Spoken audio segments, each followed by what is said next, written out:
nimubiumu ana utin shase so far as ayabo odin na ya amambre na ye ewo kwan bi so no ye bobo mudi na echeche no ma se ye no onti so be hu Kristo no ehia se empaibo okay na empaibo won se ma me kan no nye empaibo ye 2x4 empaibo ehia empaibo anu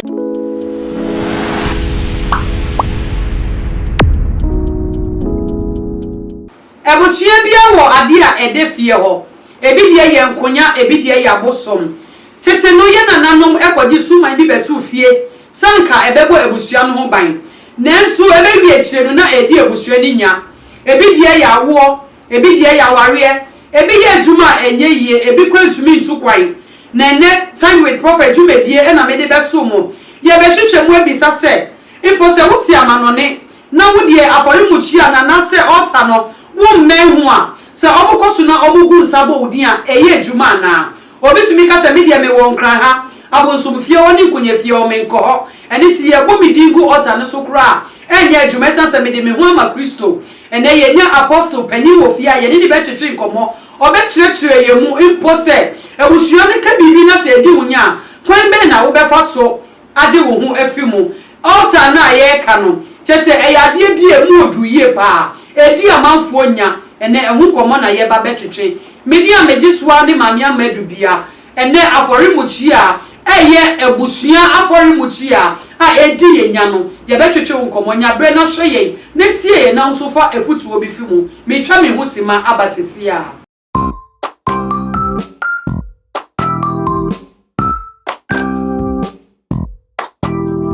esama wakwa babiom safe na wo hwe ye ya Momodia se uba ube shedi amaye. Debia mesro se shemaye se die beya. Ensem papa se ni ebedu etire ama manfo nso enye bi. Ene apostle we bedu fie ha. Se be ka cho se yenya apostle panyin pa. Ni dia oje so ni apostle David N.A. a dudu na frɛ no Air Force Commander. Air Force Commander obi be bisa se ade oye aeroplane or aeroplane na so ye soldier ni there be where ye sunsumu commander o hwehwe na chi kwan a owo olebu asori a oda no House of Defense Ministry me patrol enne ye ni betwetwe koma for family altar ho ye ka say family altar kwa ye de bade ebusua aforimuchi a ede fie na ye wo mu awoduo mienu apostle ede ye be fam apostle me ma wakọ baba jumedie so that's it mini aba But on a bomb to say, Air Force in Commander 1, no size. I was when a year come chichiano. Ye coso. Ye beka safa a busia for Muchian. I roni becan is a family altar. A dear mouth wonya. Now ye because altar and a ye woman, a good woman you. Be but all betray you must say altar and a crown, a ye debad. Dedi kan me no ba mame enda ahwefo ne etiefo me chiachia bibiara enso echia me honkafo Mrs Linda Kui baby o nyame hira ne me elder brothers office nyane aba awo akra ha ene omo amokan no Zeus ne brada nyina me chiachia mo nyina ene masoro manyina me chiachia bibiara nyame enhye obia me da se me nuaba am say ampa asama wo kan ampa se ye wo altar na ye wo altar altar mo ye hu ahudo se de ye kan no altar no ebi ye ade bia no ye wo negative and ye positive enu ntin no uba ewo ye sum no se Kristo mu no ye ka se altar is a place baby ebusuya no ehyiemu na omugidi se Yesu frɛ Nyankopɔn na ye mo mpa ya so frɛ Nyankopɔn ebeji omuso ntino no altar no baby nso ebusuya no they call unto God to receive the inspiration said ebeboa ama ebusuya no etimi aye ebusuya because eba ne sa na eboa altar de ti altar no emuhia bebre ni se edutem bia na eboa ama ebusuya no enkabom no esipi eboa ma ebusuya no etimi gina omo na so ama bibi ha obi biara etimi bo omo ema nso no omo kire odo ema omo nyina enti yewo the evil side na yewo the positive side no enti no back to negative side no that is where emre bi etwom ye na nam no omo altar no ya gene omo bi ebi esinti no altar no wo no uti hyase uti hyase enti no emfa won say baby owo biara so far as okay bushia no no that evil altar na sa altar no kwa bia so no ekata so baby owo biara na apostle altar no ye ka negative side na ye wo mu san altar ye say bi enkonya ebi ye den ye wo ebi o ewon enkonya ebi no ebi ye ko jibusum okay every baby etu kwan ntu bo mu say sa the altar no American say ebi ye the evil side ni ye friend say bi ye enkonya bi ye ebi pra no aware those things ni nyina no ye ko gigi ye ntu bo mu say bishwa bi wo kra no American yi kra no ebishwa no awobo ebi ni ho ne no chese altar no na ye sa na e altar no say unya we nti ye be ma but the negative aspect no any say we say ye di we ma wa say emma na ye di ma wa sika de unya bi wo fie ho sa na eti okay nti ebe di unya nti ube sori no say unyi no ube hu say na wo ya ade enso no hu say but to say e bia ma hu say bishwa bi wo no omo ma e wo fie ho ba hu chiri pa we bishwa no ye we bishwa bi a me nua ba me ka church sia no basket time bono no obi embise bi nti ohia pa betene bishwa no nti ade bishwa ni nya abe bishwa no omu hu se de nti no onto say ube hu sa de so be hu Kristo no ugusu sha asiye ugusu sha asiye sa na apostle yen hwe mpepi ya amafo ka say altar no na bi onu oni nkran ha watu kwan kwa abrochire so what we are making no our man on altar ni so oni krom za enti no ye gusu nsa kwa na ye ya man ye wosa altar ni so a onu feel say watu kwan ni distance ni enti no enya no sa de ebi modwen eno so ka wasem say enye no kware say we can say we yiwute ana unye ye fere say unnimu biumu ana utin shase so far as ayabo odin na ya amambre na ye ewo kwan bi so no ye bobo modi na e cheche no ma say ye no onti so be hu Kristo no ehia say empaibo okay na empaibo won some American no nya empaibo ye 2x4 empaibo ehia empaibo anu ye din de mo den ye esese ye bomba ye esese wo so popenyin bia ana so na onkono wo so popenyin bia se okona ase na ye bomba ye na deliver free sad eye altar na ase a menu aba emfa wo se wetu kan baby owo bia no ebedi wunya ebe how ebe titibu enti until say ye be bomba ye na ya giwe free sad ye no wo be shemu for years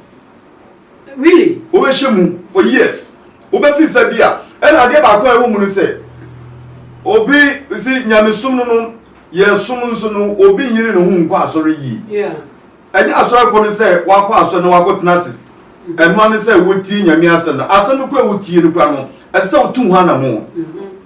nta ase no so woti no won tu ha na mo a ase no entimi ni eduma mawo ana ase no entimi affect wa brawo there's not going to be any change in your life until say asem no wodi asem no be ye adwuma nti esesa asem no timi ye hu adwuma nti e very very important na yes na ukotna asori dem no ubetna ayo Kristo ni be 10 years 15 years 20 years no na still na nyoma all the way ekutia pa apostle semu a wo bobbo so no de anu oden se wo akwantuo mu na ye wo se ebusua altar na wo film a wodi tu kwan no wetu kwan ti sa de ne nka wo de a menua o chemu se bo mo mpaye pa emu oden ni won fa ho ahye Kristo mu yiye de a altar ne still ye bo odin a ensusaso ebitumi eba wo so na apostle yen hwe se ye na nanom ko jisu man di be fie omo ye se suman na ko mo ko ji no mo di be bo ebusua no ban but every echire ne na sa suman na asen di ebusua ne nya ena so for de bia mo kasa obonsam o ma de kwa o ma de a echire no de bibi ye dey e sha na emu yesu su se o ma koji sa de yi obi ye kristo ni o tin kran ongusu nsa no ono de sanka hota no enye ne hwe apostle me say kwan bia so no ebe ye hu adwuma ebe ye hu adwuma efi se ade bia no ewo se de esese kwa ye fa so a onanamu o mame mu ebusua no ko ego giye no ye wo kwan ya esese omufa so ebi mu gidi se wonti ase a ana wompese ubesa ubekoso a hye asum no biuma ewo amambre esese omuye okay na ufiri mu ba enemre mu no obi enye na adwun se obesa akose okwa ye saade da okay enu ntino se onko se onkonko ye saade ne nko yi hu mfiri mu a ena meka se eya ensa emu yedu ensa ye wonsa bi wo ha emu yedu okay ene wonsa bi emu yedu ai betimi ye betimi abom pa ye ne yi we firi mu I see obi betimi hu se altar ubusua mu se na ekoso ade ba kwa ye ha me nkaza me condemn of ba ye wo obi wo betimi hu ade a wo hye from A to Z yeah but say kwa be fa so obi deliver we free sa ade mu no ya na sa atumi no onni sa atumi no ba obi ne hu nso be deliver we free mu nti sa ade no ya ade asa onye wadun sa wo kọ akwakọ ya amambra bi yi wo free mu dia na onye nsampa mu yedu a ye be bom pa ye deliver we free sa ati bi no na se mi tie wo yi a ensa na sem na wo ka no ye wasofo ne ye wasofo iti na kire se nyu sofo bia ne betimi age obi afi altar mu enye osofo bia reverend ade yeah ebi say to me we mu no ana ahodi aye mu no ye wo mu levels okay ye wo mu levels enye anu ye wo mu levels say bible so mo mu twen awrade ni mu no omo mu ahodi fufuro nti no se uyo ejuma we ayeye ananya me ejuma we anyame afre yi no me ni aba kronkron abrabo mu hia okay kronkron abrabo emu hia nti se wa mbo sa kronkron abrabo no obi betimi akọ ka kire se o sa doma we yin no ba wo mbo sa kronkron ma me nka kire wo tumi esa en obi biara okonyankopo enimi bia no so no okura tumi obi oye powerless prayerless no oye powerless en nti osofo bia unta konyankopo enim na ummo mpaye no wa hu di nsa okay nti umiti sa situation na ebe ha obibre minimum asofo a minimum obi a young guys omu soro na ministry ya okobo mpa ya deliver obi free sa ati bia nemu a wo wuye owuye ekun because to me na wo kura no usa wedenim e ma sa altar no ma sa altar no usa kura entinu no obedi wunya okay yes obe se wa bravo obe kun kwa minimum bi a owuye ebi kura ha no esayo mu minimum bi a okwaye ya kafra ne ni kura no eboni ni fra wow yeah entinu no ansana ube kosa anuma na no be buru ebusua bi mu no na esese wo we hu na usisi hu ansana wa buru ebusua no because baby o mu free ye ansana ebusua na ba be ebusua no uni ho na woni mbie nso ho ye nti esese wo sa anuma we nyina e wo nya be esese wo sa anuma we nyina abose nkomo na ayede me ba cho share my white bomodin a uko YouTube a Confidence TV me ba cho subscribe my na share Facebook to your Confidence TV uko Play Store ye app ni wo download Confidence TV bomodin se wo be share dia my ma enyu eche because some apostle boboso no enye bebia na wo beti agise Confidence TV apostle yeah na yet was so yenhye insunsuanso okay a edi bani paso se busua kwaji bibi betu fie se a den ni den na onipa hu o wabrabo motum se no ade we de ye busua bibi na ekutia me yeah ensusuaso be hunu se edu tembia na ebusua ne mu no esi nyankopon bo onipa no ankasa no ese nipa yetimi obra we no ese ye mbo obra nko echi ye mo bra nko echi ye bo bra kwa enim adepe bi enim echi o nipa echi adepe bia wo yenim nti no ebusua no se wo no hu ni se ebusua na mo wo mu no ni ma nko ye se hu se adwuma ota no bi wo no ebusua no se okọ adwuma bi mu a adwuma di se yi ni di opa onkoye papa sen. It doesn't matter the hard work ye be yi na di at the long run ye be yi na di obi nso be kwa wadwe minime ebusua ota we asem American one asem no minime ebusua papa no na ware mienu ne ma aware ye miensa ne nana mu no eye na enum eye so obi na eka chew eye dansoma minim obi ebusua no de nti no oti wono hu saa de wi a ese se otimi hu ni se enye we se de nyankopon hihye ne ni enye we se de nyankopon pani ni nti wanka se no be hu ni se de no ma ekono no enko no se de ekono nti saa sign we a hu se de egusua no wo ye we a na agegu obi pa ware a na wa be fie me se me ni me egusua a be di a me free me tena akolegu okay kolego no na otimi hu se busua bi wo ho no wo be koro no wo hu so ba ba ko bia o ba ba ko mpo no apa ware ase o tabi de ya kan se e ma ni de wo be wo mu ba pa se ye be ware no se ye fa nsa e bia be busua no mu se we ye nsa ye di ba be ware no e bi ni ho nti sa no we ni na so hu a eye sa ye je se ebusua no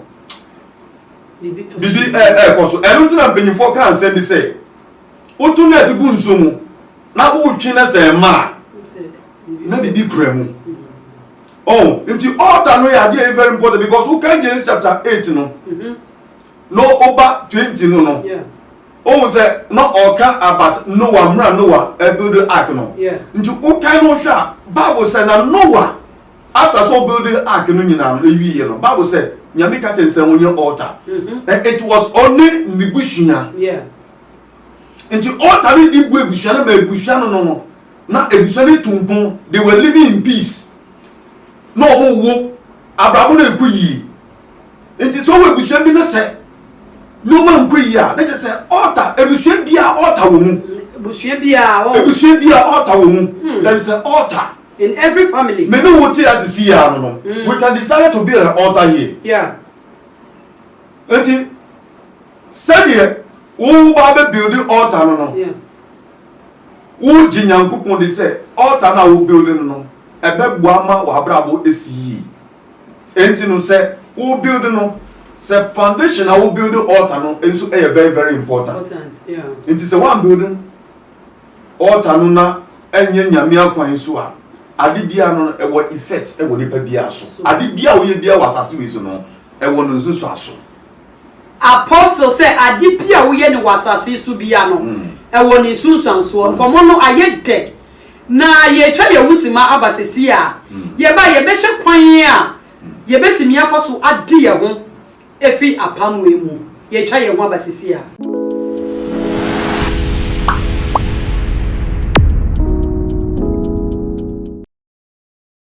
wakwa babiom apostle ne ye kwa yasem ne so a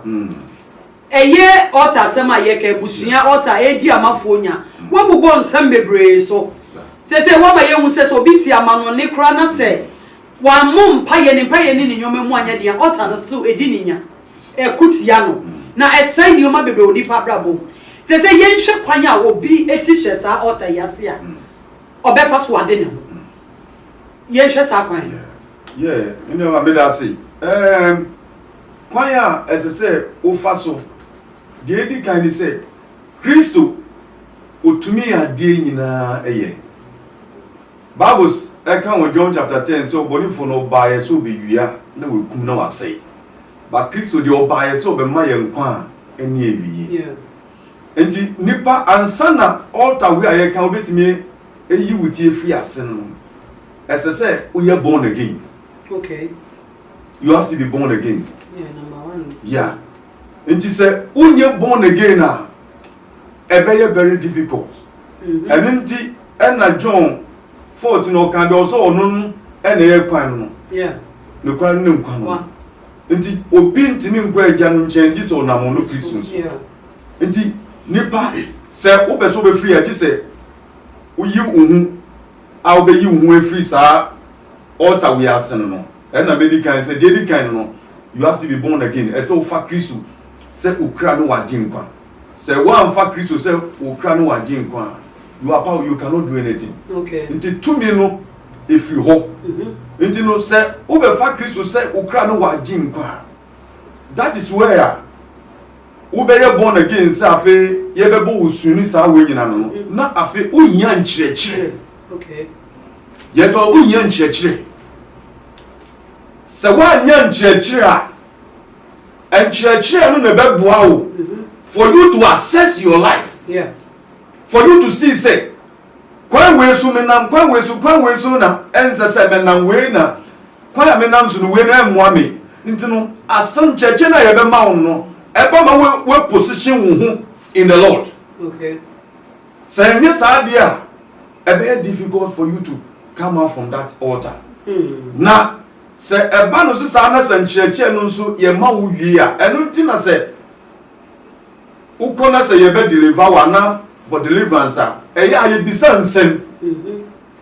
ene se ye bisa nsem a na ye bisa nsem na ye be se ye hu de ekoso wo busua mo. It is very important say ye hu a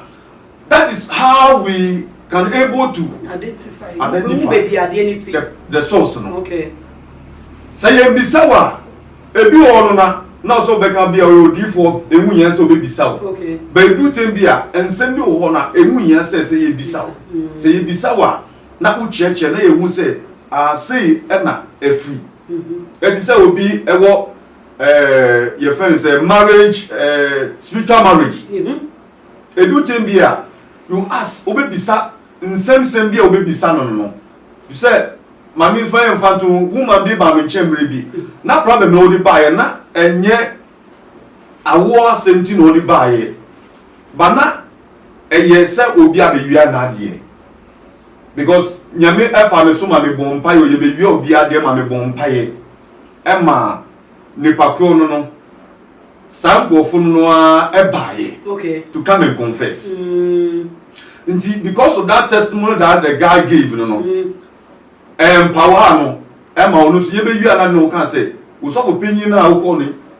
me pese me hu no. Okay. Na me problem nti wo ma me ba ye obetina me nim no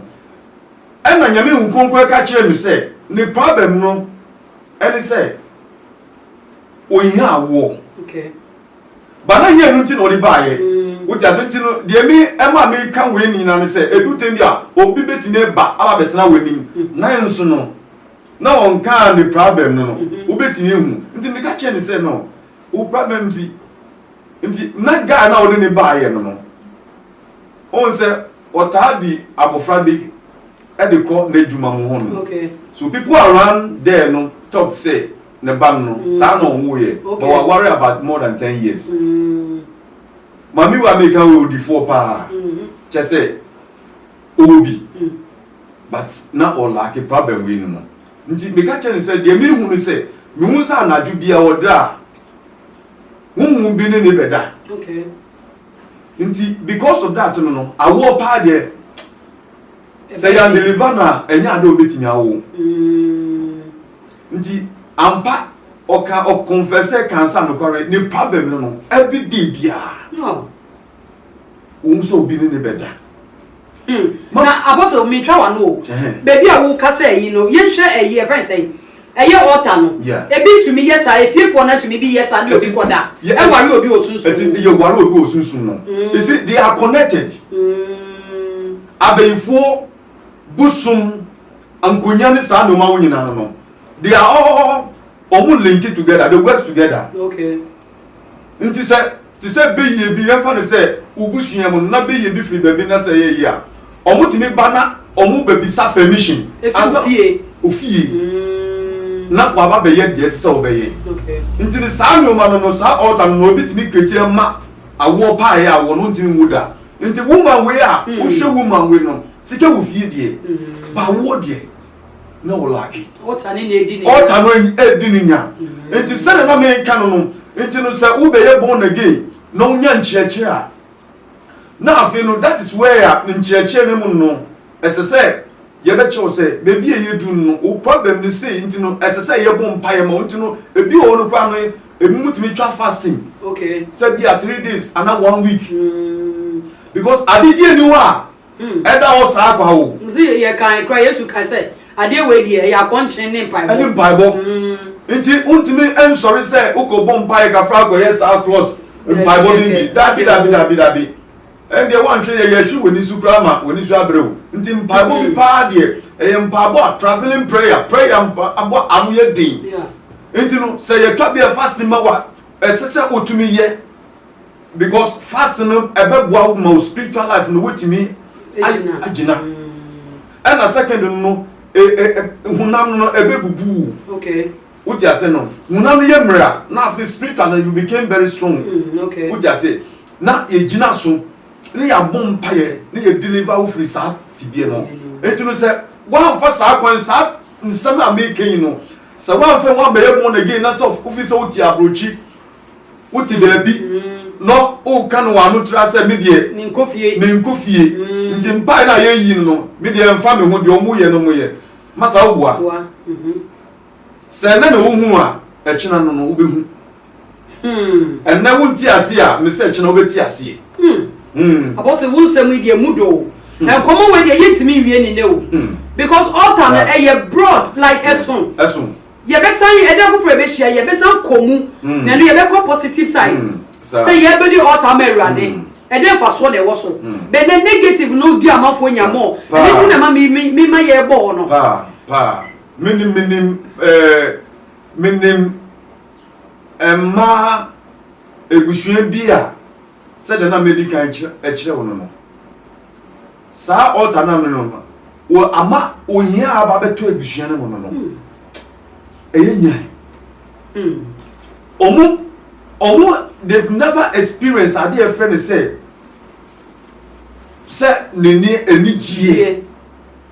ebi ni egusua ne mo ebi ni ho intinu sa altar we bebi owo bia asam aye kin